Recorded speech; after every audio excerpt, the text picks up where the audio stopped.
일상에서 나의 개인정보에 대해 수집 동의를 요구하는 기관이나 기업 단체에 대해 어디까지 동의에 응해야 하고 침해를 방어할 수 있는지 궁금하지 않나요? 첫 번째, 이미 공개된 개인정보를 인터넷에 공개해도 될까? 개인정보 자기결정권의 정보는 개인의 신체, 신념, 사회적 지위, 신분 등과 같이 개인의 인격 주체성의 특성이 있습니다. 그렇기에 개인의 내밀한 영역 정보뿐만 아니라 공적 생활에서 형성되었거나 이미 공개된 개인정보까지 포함이 됩니다. 2014년 7월 대법원 판결에 따르면 국회의원인 갑 등이 각 급학교 교원의 교원단체 및 교원노조 가입 현황 실명 자료를 인터넷에 공개한 것은 해당 교원들의 개인정보 자기결정권을 침해한 것이라고 했습니다.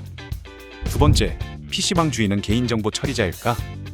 PC방은 운영을 목적으로 개인정보를 처리하지 않고 일정한 규칙에 따라 체계적으로 배열하거나 구성한 개인정보 파일을 운영할 목적이 없습니다. 따라서 개인정보 처리자로 보기 어려우며 2016년 12월 서울중앙지방법원에서 사용 종료와 동시에 자동으로 삭제되기에 개인정보 처리자라고 할 수 없다고 판결했습니다. 세 번째, 필기시험 응시자에게 신원조회 서류 요구는 가능할까? 개인정보 최소 수집 원칙 위반으로 보안업무규정상 제33조에서는 신원조사 대상을 공무원 임용 예정자로 규정하고 있습니다.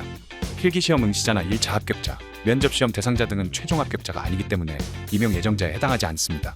따라서 최종적으로 채용시험에 합격한 임용 예정자에 대해서만 신원조회 서류를 요구해야 한다고 2016년 12월 국가인권위원회가 결정했습니다. 네 번째, 징계 사실을 게시판에 올려도 될까? 개인정보 처리의 필요 최소한의 원칙 위반으로 징계 사실의 공문 공람 조치는 법적인 근거 없이 진정인의 권리를 제한한 조치이며 과잉금지의 원칙을 위반해 헌법 제10조의 행복추구권에서 도출되는 진정인의 인격권과 개인정보 자기결정권을 침해한 것입니다. 다섯 번째, 타인에 관한 개인정보 공개 요구는 개인정보보호법 적용 대상일까? 공공기관의 정보공개에 관한 법률 적용 대상으로 정보공개법 제4조 제1항은 정보의 공개에 관해 다른 법률에 특별한 규정이 있는 경우를 제외하고는 이 법이 정하는 바에 의한다고 규정하고 있습니다. 여기서 정보공개에 관해 다른 법률에 특별한 규정이 있는 경우에 해당한다고 함으로써 정보공개법의 적용을 배제하기 위해서는 그 특별한 규정이 법률이어야 합니다. 나아가 그 내용이 정보공개의 대상 및 범위, 정보공개의 절차, 비공개 대상 정보 등에 관해 정보공개법과 달리 규정해야 합니다. 개인정보보호법에서는 자신의 개인정보에 대한 열람만 규정하고 있습니다.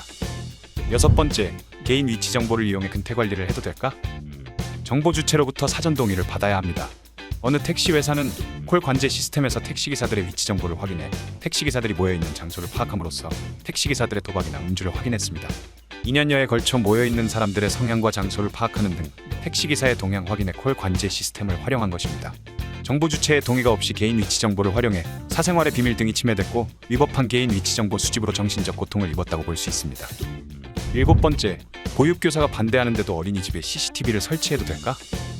명의와 보육법 제15조 유에 따라 설치해 운영해야 하며 어린이집에서 아동학대 근절과 보육 환경의 안전성 확보는 사회적 국가적으로 보호할 필요가 있는 중대한 공익입니다. 보육교사 등의 기본권에 가해지는 제약이 위 공익에 비해 크다고 보기 어렵습니다. 어린이집의 CCTV 설치 및 운영은 보육교사 등의 개인정보 자기결정권과 어린이집 원장의 직업수행의 자유를 침해하지 않습니다. 여덟 번째, 지문인식으로 출퇴근 관리를 해도 될까? 다른 대체 수단과 함께 정보 주체의 동의를 받아야 합니다. 지문 정보를 수집해 이용하기 위해서는 정보 주체의 동의를 받아야 합니다. 실질적인 동의가 되기 위해서는 동의하지 않을 경우에 대체 수단도 마련돼야 합니다. 전자태그 방식이나 시스템에 로그인한 후 출퇴근 시간을 입력하는 등의 대체 수단에 대한 언급이 없이 지문 정보로만 출퇴근 관리를 하도록 하는 것은 지문 등록을 강요한 것으로 개인정보 자기결정권을 침해한 것입니다. 아홉 번째, 안전성 확보 조치 기준을 준수했지만 개인정보 유출 사고가 발생한 경우 손해배상 책임이 있을까?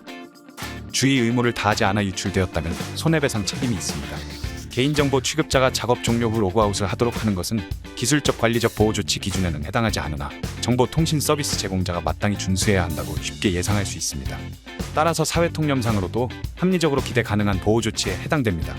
만약 이러한 보호 조치를 미행해 접속 권한이 없는 제3자가 손쉽게 시스템에 접속해 개인정보를 빼내갔다면 이는 주의 의무를 위반한 것입니다. 개인정보 유출과의 상당인과 관계가 인정된다면 그 책임을 면할 수 없습니다. 이상 BNTV였습니다. 감사합니다.